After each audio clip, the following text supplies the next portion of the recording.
Halo Bapak Ibu semuanya, jumpa lagi di Seklupedia. Kali ini akan kembali memberikan informasi berkaitan dengan permasalahan, bukan permasalahan ya, dilema dari Bapak Ibu guru swasta. Yang mana Bapak Ibu sekalian ini baik yang sudah lulus passing grade atau belum lulus passing grade. Dan ini diwakili oleh salah satu rekan kita ya, atau Bapak Ibu yang menanyakan di sini. Ya, jadi ada salah satu guru di sini menanyakan berkaitan dengan beliau yang mana sudah mengajar di sekolah swasta ini ya, dan sudah mengikuti seleksi P3K guru tahun 2021 kemarin ya, ini tahun lalu, dan sudah passing grade.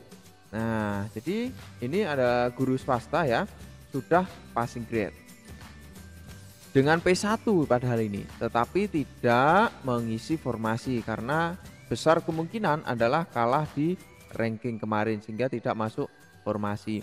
Nah, yang ingin ditanyakan oleh beliau ini ya, untuk pemilihan formasi bagi yang sudah PG untuk guru swasta ya, yang sudah PG untuk guru swasta pemilihan formasinya bagaimana ya. Dan ini yang kedua juga mengikuti misalkan ingin mengikuti formasi di luar daerah bagaimana ya. Oke, kita satu-satu ya. Yang pertama ya, untuk pemilihan formasi ini bagaimana ya?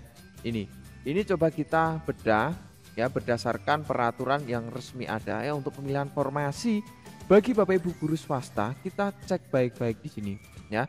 Jadi untuk Bapak Ibu sekalian guru swasta khususnya ya, bagi Bapak Ibu sekalian yang sudah lulus PG atau lulus passing grade, jelas masuknya di poin D ini ya. Di poin D ini yang merupakan prioritas 1 ya. Nah, prioritas 1 ini Bapak Ibu sekalian ya. Jadi di prioritas 1 ini poin D ini ya, tentu nanti akan berlaku urutan ya. Urutannya bagaimana, sabar dulu. Jadi kita analisis dulu Bapak Ibu guru swasta ya, spesial ini untuk Bapak Ibu guru swasta video ini. Yang mana Bapak Ibu sekalian kalau sudah lulus PG otomatis prioritas 1 jelas, prioritas 1 ya. Namun di poin 1D kurang lebih seperti itu ya. Nah, yang berikut Bapak Ibu sekalian misalkan guru swasta tetapi belum lulus passing grade ya, maka di sini Bapak Ibu sekalian belum masuk prioritas ya, perlu kami sampaikan secara jujurnya ya, karena prioritas 2 ini adalah tenaga honor K2 jelas ya, dan prioritas 3 ini khusus guru non ASN di sekolah negeri ya. Kalau Bapak Ibu sekolah swasta masih tetap bisa mendaftar ya, tetapi di sini Bapak Ibu sekalian ya, tetapi Bapak Ibu sekalian tetap bisa daftar, yaitu nanti masuk di pelamar umum ya, masuk di seleksi pelamar umum nanti tetap bisa. Karena pada pelamar umum ini Bapak Ibu sekalian ya, pelamar umum ini nanti Bapak Ibu sekalian tetap masuk, namun ya, namun masuk pelamar umum di sini kita lihat di sini pelamar umum. Iya, ini pelamar umum Bapak Ibu sekalian ya. Pelamar yang terdaftar di Dapodik ini ya dikatakan pelamar umum ya. Jadi Bapak Ibu sekalian masuk yang ini pelamar umum nanti ya. Tetapi pelamar umum ini tentu nanti tahapannya menanti dari guru yang prioritas di atas ini. Oke, kembali kepada kasus utama tadi yang mana Bapak Ibu atau rekan guru kita ini sudah lulus passing grade kebetulan ya. Dan pemilihan formasi di sini ya. Pemilihan formasi di sini yang ingin ditanyakan, kita lebih fokus kepada pemenuhan kebutuhan. Nah, ini. Jadi, Bapak Ibu sekalian harus pahami baik-baik, dan ini juga sudah sering kita bahas di channel ini juga ya, tapi tidak apa-apa. Agar Bapak Ibu lebih detail lagi memahaminya ya. Nah, di sini untuk pemenuhan kebutuhan ini tentu akan diprioritaskan bagi pelamar prioritas 1 yang mana urutannya, nah ini bila lihat baik-baik, poin urutannya adalah pertama tenaga honor K2 ya, kemudian lanjut ke guru non ASN ya yang sudah lulus passing grade, tentunya lanjut ke lulusan PG ya yang sudah passing grade juga, baru ke guru swasta ya. Jadi tahapannya seperti itu ya, nomor 1 2 3 4. Jadi ya urutannya ke poin yang keempat ya. Tapi tidak apa-apa, di sini tetap masih ada peluang. Kenapa? Karena nanti dalam penempatannya kita lihat di sini ya. Misalkan ini dalam hal pemenuhan kebutuhan oleh pelamar sebagaimana dimaksud ini belum terpenuhi, akan dipenuhi oleh pelamar prioritas 2 ya. Nah ini tetapi pelamar prioritas 1, Bapak Ibu kan masuk pelamar prioritas 1 nih ya. Jadi misalkan Bapak Ibu nanti dalam pemilihan formasi ya, misalkan formasi A ya, formasi A ini ya, kebetulan yang melamar Bapak Ibu sekalian ya, tenaga honor K2 tidak ada ya. Kemudian guru non ASN yang passing grade juga tidak ada. Lulusan PPG yang passing grade juga tidak ada, dan kebetulan di formasi tersebut hanya Bapak Ibu yang memilih. Ya, kenapa bisa demikian? Karena bisa saja karena di sini sudah jelas ya disampaikan juga bahwa keberminatan ya pelamar ini. Jadi pelamar ini memiliki keberminatan, bisa menentukan pilihannya sendiri ya. Nah itu, maka Bapak Ibu sekalian nanti tetap mendapat kesempatan bisa masuk formasi A ya, mudah-mudahan amin ya.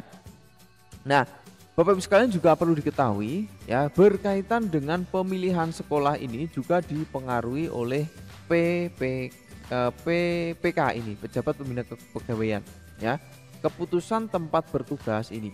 Jadi tetap dipengaruhi juga oleh PPK. Jadi harus bedakan ya, PPK dan PPPK itu berbeda ya, berbeda. Ya, kalau PPK ini adalah pejabat pembina kepegawaian ya.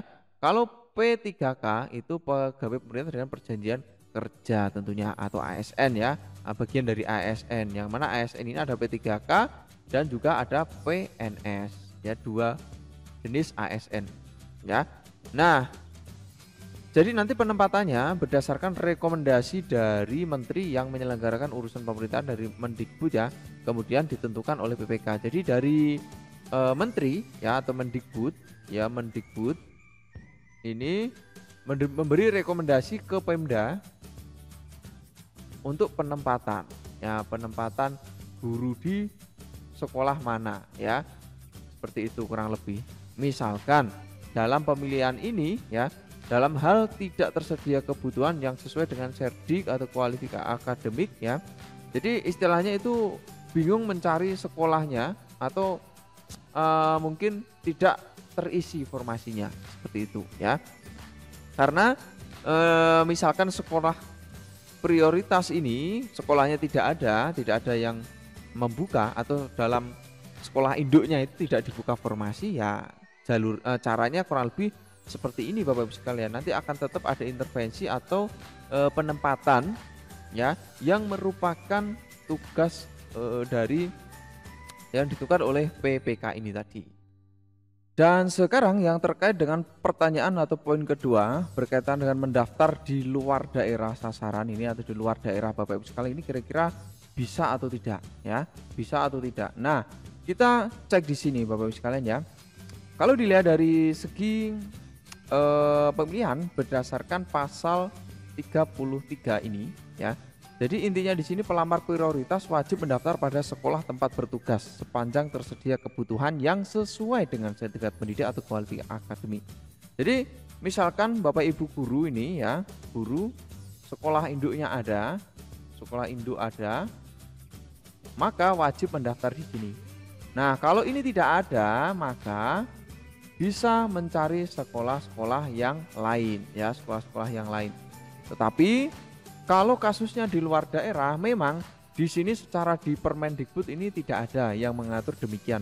Ya, secara detail tidak demikian. Namun kalau Bapak Ibu mencermati baik-baik di sini, nah ini poin ini ditentukan oleh PPK. Jadi Bapak Ibu sekalian, misalkan Bapak Ibu mendaftar di daerah lain, tetapi kalau Bapak Ibu sekalian masih ranah atau kewenangan dari PPK Kabupaten Bapak Ibu atau kota Bapak Ibu, nanti PPK ini juga tetap memiliki kewenangan untuk menempatkan Bapak Ibu di sekolah yang ada, seperti itu. Namun berbeda kalau seleksi umum ini. Kalau seleksi umum ini kan bebas ya, seleksi umum ini bisa mendaftar sekolah wilayah Indonesia yang belum terpenuhi oleh pelamar prioritas ya. Kalau pelamar umum ini jelas Bapak Ibu sekalian ya. Tapi kalau pelamar prioritas di sini yang jelas kami menjawab sesuai dengan aturan yang ada ya. Jadi sebaiknya Bapak Ibu sekalian pilih, mudah-mudahan di sekolah induk Bapak Ibu sekalian itu ada ya, sehingga Bapak Ibu bisa mendaftar seperti itu ya. Jadi seperti itu Bapak Ibu sekalian, mudah-mudahan ini bisa memberi sedikit pencerahan kepada Bapak Ibu sekalian ya. Semoga bermanfaat video ini. Jangan lupa di subscribe, like, dan ikuti terus, support terus channel ini untuk mendapatkan update terbaru dan menemukan solusi permasalahan Anda. Sampai jumpa di Schoolpedia, sahabat sekolah Anda.